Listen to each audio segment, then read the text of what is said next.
Hey, what's up? This is Sully from Godsmack. Strap on those boots, baby, because you are now in the trenches of the war room with the one and only Mistress Carrie right here on the Mistress Carrie podcast. What's up? This is Joe Rogan, and you're listening to Mistress Carrie. Her hair so lovely.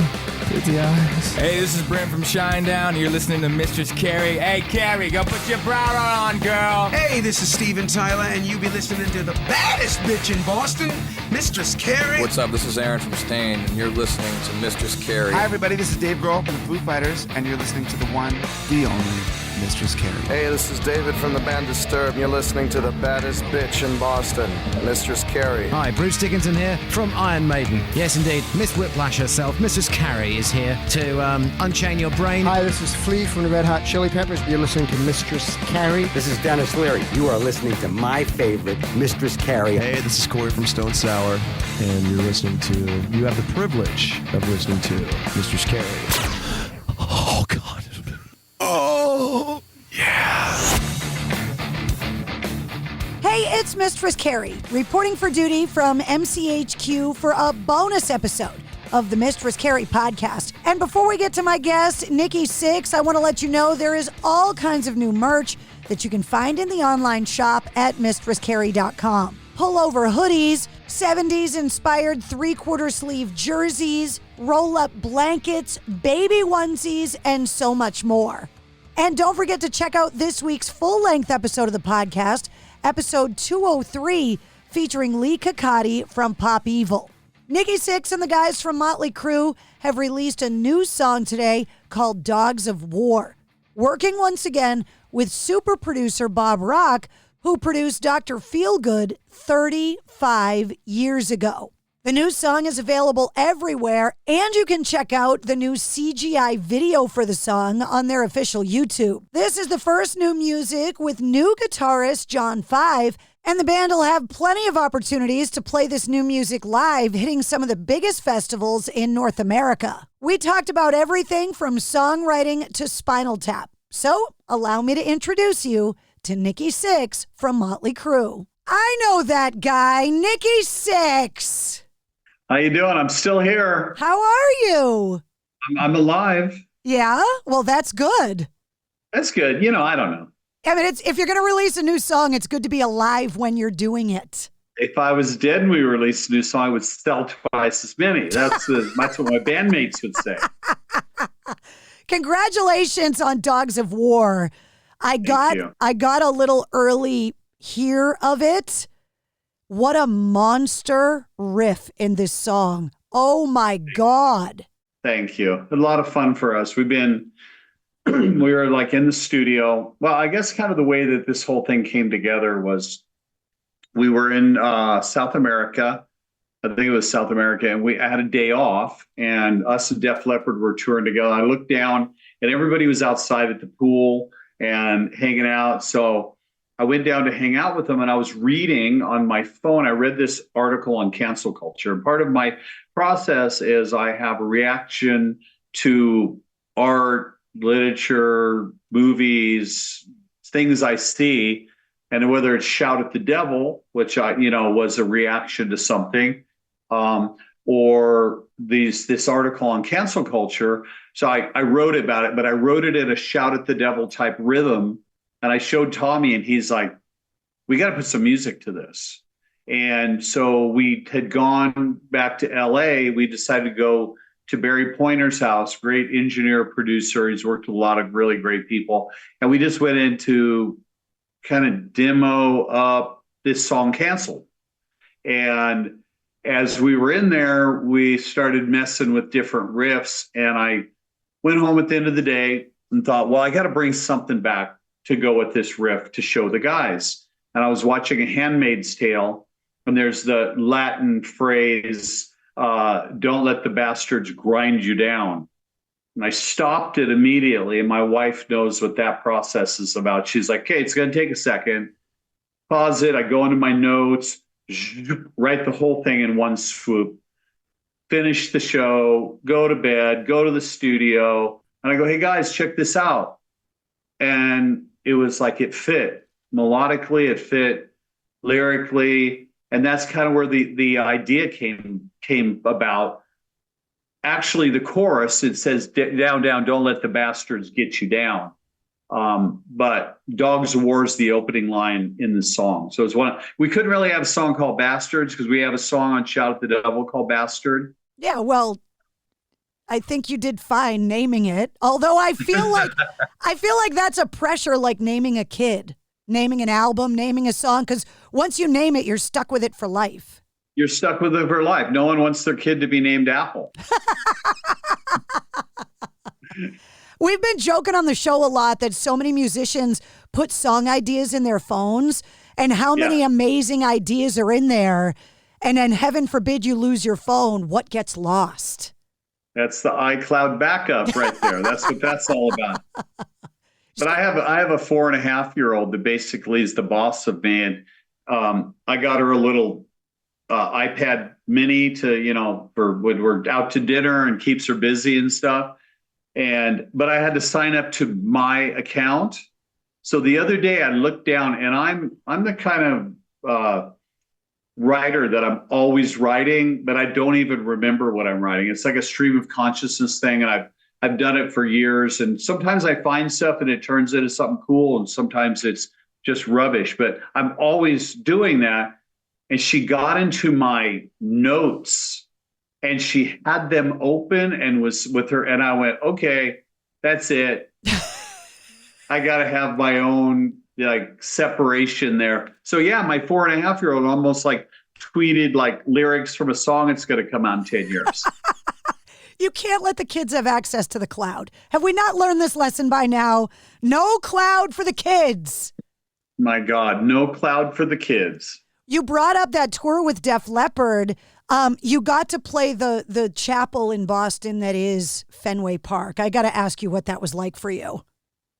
That was such a great tour. We've been friends with them for a long time, but to get to know them on it was a co-headline tour. So we honestly had to talk about a lot of stuff that could cause a problem. We've done other co-headlines with other bands, and sometimes some bands are just not as easy to work with. A lot of ego involved and stuff. And us and Def Leppard, we were like, how can we support each other and share the lights, share the lasers, do the best for the fans? And we got out there and we took Poison and Joan Jett down on the support slot. That felt like a good night for everybody. It was really a blast. I couldn't believe growing up around Boston that they were letting Motley Crue into Fenway Park. I still couldn't believe that. Yeah, it was. It is one of those pinch me moments, to be honest with you. A lot of those stadiums that we were out doing were real pinch me moments. And for a band like us, Dogs of War kind of represents our heart and soul as we are as a band. And when you see the video, you realize people have been trying to kill us since 1981, and we just keep coming back to life. And we find humor in that. We really find humor in that. We're out playing stadiums when the year before people were like, these guys are over. The year before that, these guys are over. The year before that, these guys are over. We've been over since 1981, and it's kind of fun for us because we don't put any weight on it. We don't take it personally. We never really cared if we're not a critic's favorite, and because of that, we feel pretty free and we have a really good time being in a band. There's not a lot of pressure to be in a band when you don't have a lot of expectations from outside sources. Well, it's been 43 years. You don't have a lot to prove anymore.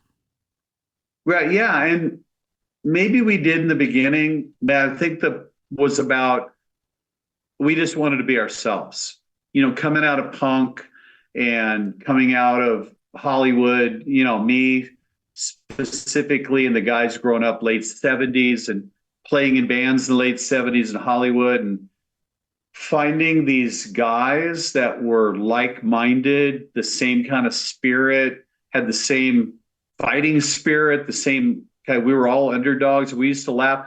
No one in the band ever graduated high school. It just wasn't for us. We were the opposite of Queen, where they all had bachelor's degrees and all that stuff. And it just has always felt like, this is my gang. those are my boys. This is my gang. We have each other's back. I had to dig through my extensive archive of concert shirts, and I dug this one out. OG 89 wow. Dr. Feelgood shirt because of the 35th anniversary of the album this year. That's right. Can you believe that? No. 35 years. And we were just in the studio with Bob Rock, who produced Dr. Feelgood. And it was the same beautiful energy and the same openness on the band to let Bob get in there and push us. Whether it's been the Cult or Metallica or Motley Crue, he helps us raise our standard. And that's what you want to, you want to write music and lyrics and melodies and have a great band. But we can only take it so far sometimes. It takes that extra effort, that extra push to maybe push us in a direction that we didn't think about. And that makes it better for the fans. It's been 43 years, and if I'm saving concert shirts from 1989, you have got to have a personal archive. And I know you shared a lot of that in the Crueseum. Yeah. But personally, what do you have that means everything out of all the memorabilia and stuff in your collection? I mean, I think the number one thing that I would say would be I have that Shout at the Devil gauntlet with the pentagram on it. It's really old and decrepit, and it's literally, you can see it at the Crueseum. You can see it on the website. It's fine. There's only one in the world, and I keep it in a safe because it's something that I know that when I die, my wife's going to want to sell and buy herself a Ferrari. Why don't you just cut out the middleman and get her the Ferrari now so she doesn't sell all the gear? That's a good idea, and I'll send you the gauntlet. Yeah, dude, I will protect the gauntlet. Don't you worry. But you have to wear the gauntlet. If that's every what you day. want, I'll wear it. Whatever. I don't care. It's a little smelly. I'm sure it is. I think everything with Motley Crue is a little smelly by now. No, that's so hurtful. No, I mean it with love. Motley Crue is that band that just has always been on the dirtier side of everything. It's a badge of honor. My wife says I'm musky. I don't know what that means, but I don't know. She must like the musk, though. She married you. She must. Well, she can't divorce me because I said I'd kill her. So she's stuck. Hey, I got to ask you this because it has been 43 years and they're filming the new Spinal Tap. The movie proves itself to be the perfect representation of rock and roll ever. Yeah. What is your personal Spinal Tap moment in 43 years of Motley Crue? On stage, everything goes wrong. We were sitting in rehearsal yesterday and we were just, talking about the old days. And we talked about, we were telling John 5 that we got stranded in Denver. We were on the Shout at the Devil tour at a hotel. It snowed in. The show was postponed or whatever it was. We were in this hotel for a week. And we drank all the alcohol. There was a place called Shotguns Willie's there, which was a gentleman's club. So it was basically Shotgun Willie's was now at the hotel, and we were just having what we should be doing in 1983. When the snow kind of cleared and we could get our gear over the mountain and get it into the gig, it was people were so stoked and excited to see the band there. We're starting to blow up at that point, right? And we're playing places that are smaller than the size of the band because the band's getting bigger than the venues as we go. We hadn't got into big theaters yet or an arena, so we're playing in this small place. We're down in the basement getting dressed, and they're like, okay, showtime. They start running the intro tape, which the intro tape was the cassette to Shout at the Devil. So it was the In the Beginning intro. And the sound man, we would come on stage and he would stop the cassette before the song Shout at the Devil, right? We're coming up. Tommy and Mick come up on stage, and me and Vince come around the other side. The door's locked. Door is locked. And we're hearing In the Beginning, And so we somehow, we get on stage too late and they start playing the Shout at the Devil cassette, which then I put on the bass, and then we try to cut, and it was full Spinal Tap. And you know what? There was no cell phones. There was no video cameras. If you were there, and we stopped and we laughed and everybody had a good time, and then we ripped into the show. So that's our Spinal Tap moment. You mentioned John 5. Is he raising your wardrobe game now? Because he infuses a whole new pressure in Motley Crue. John's a great guy. I've known John for a long time. I brought John in on a Meatloaf song that I wrote, the Monster is Loose, and then some 6 a.m. songs. He wrote a song with me called Lives of Beautiful People, which was a big hit for 6 a.m.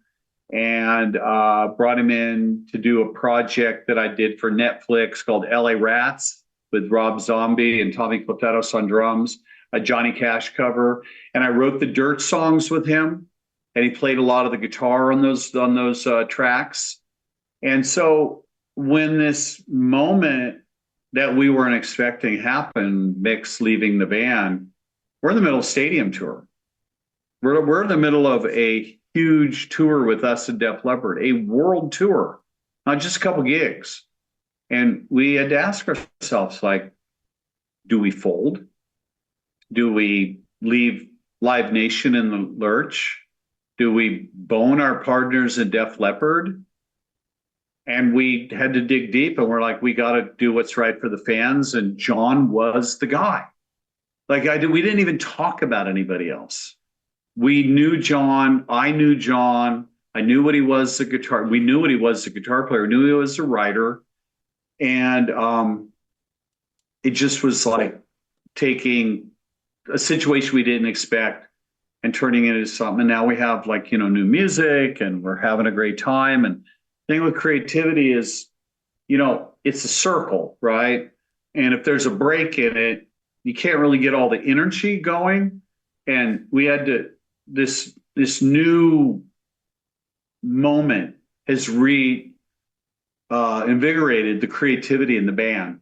And John, I will attribute that to John, and also just change in general sometimes happens. I played with a lot of different musicians over the years, and every time I play with a new musician, I have a new interpretation of something, and they bring that. So there's a freshness to having John in the band right now. Do you have to have a mafia-style sit-down with Rob Zombie when you're trying to get John 5 and Motley Crue?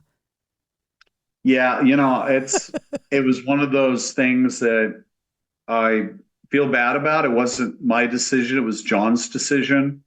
I had been talking to John as a friend during some of the frustrations with Mick's playing, specifically on the tour. And he was my friend, and I was like,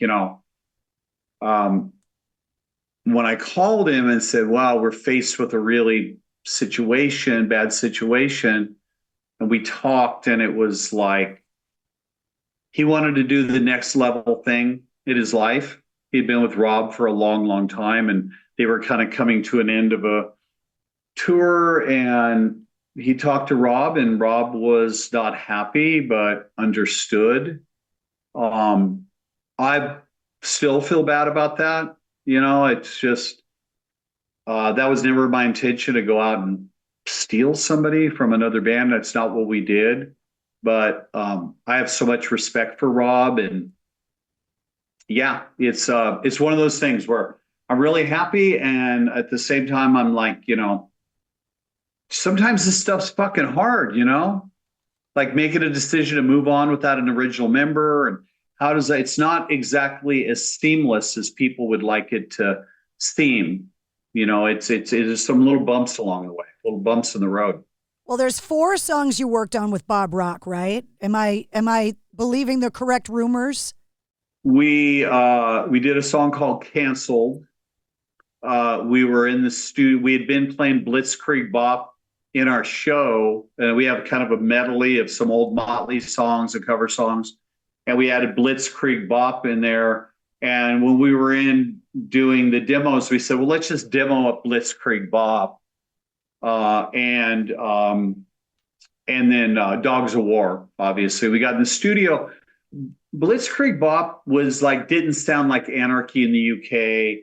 or Helter Skelter, when we had done those songs, it sounded like a really good band playing a really great song. It didn't sound like Motley Crue. And the weirdest, it was just like weird thing. I was sitting in the back of the studio and my phone went ding, ding. And I looked at it and it was a notification to listen to Beastie Boys' Fight for Your Right. And I pushed it and Bob Rock turned around, looked at me and Tommy and John and went, "Go in the studio." And we went in, and instead of Blitzkrieg Bop, we started playing it. But the way Tommy was playing it was almost punk rock speed, because we were in the punk rock mode with Blitzkrieg Bop. And it was like pretty much live off the floor. And Bob then said, "I want each one of you guys to go in and do a lead vocal." We're like, "We're not singing a lead vocal," because I want Vince to sing with you so it feels like Motley Crue. It feels like a gang. And we cut that song and canceled Dogs of War. And we're still writing, but we're like really not like in a hurry for anything. Like I have a feeling about records right now. And remember, I grew up with records and still love my full length albums.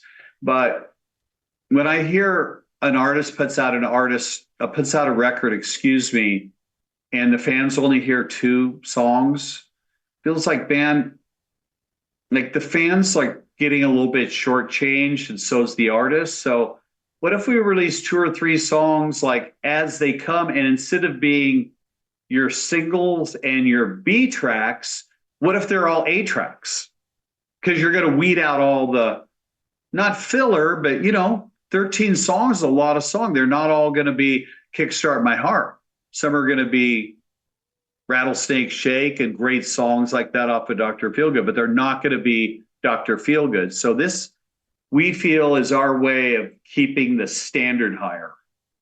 Well, you're going to be having a lot of opportunities to debut this new music live because you're hitting all the big festivals this summer. Yeah. You're going to be in the Northeast at the Mohegan Sun Arena at the end of August, so we'll see you there.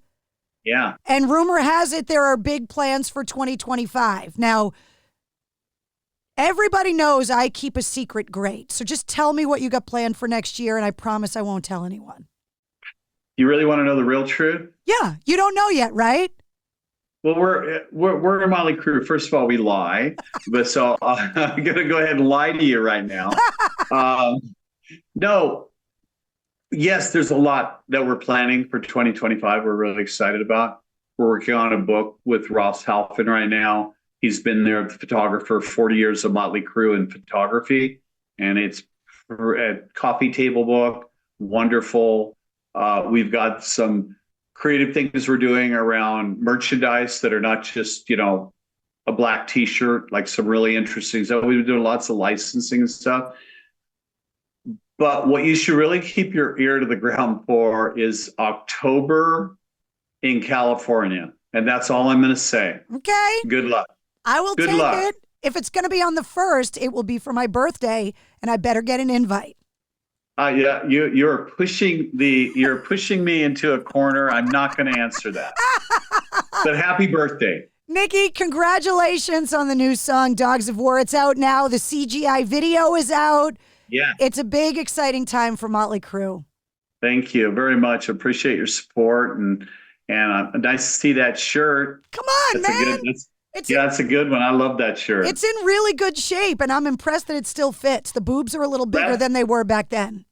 Well, they're a little bigger. You know who I saw had that shirt on was Megan Fox recently wearing that shirt. Well, so I don't know what you have to. I don't know what that means. I'll be that number. I'll be the second hottest girl wearing this shirt behind Megan Fox. I don't know. I think you're the first hottest girl. So thank you, Nikki. There he is, Nikki Sixx from Motley Crue. The new song "Dogs of War" featuring guitarist John 5 is out today. You can hear it by checking the show notes of this bonus episode and listening to the corresponding playlist. I make a playlist for every episode of the Mistress Carrie podcast that features all of my guest music and all the songs and artists that we talked about in the interview. You'll also find the link to the video for Dogs of War and the link to get tickets to see Motley Crue at the Mohegan Sun Arena on August 31st. You'll also find all the Mistress Carrie links, the Nikki Sixx links, and of course, the Motley Crue links. If you liked what you heard, don't forget to like, follow, and subscribe to the Mistress Carrie podcast. New full-length episodes come out every Wednesday, plus every weekday you get the Sit Rep. The Situation Report breaks down all of your rock news, music headlines, and entertainment updates in about 5 minutes. And you never know when we're going to release a bonus episode. You can join me live every Tuesday night at 8:30 Eastern for my weekly streaming video show on my official Facebook page, YouTube, Instagram, and Twitch called Cocktails in the War Room. And of course, you can always find me on the radio. Get the details to all of that and more at MistressCarrie.com. Check out this week's full-length episode of the podcast, number 203, featuring Lee Cacotti from Pop Evil. The Mistress Carrie podcast, a proud member of the Pantheon Podcast Network.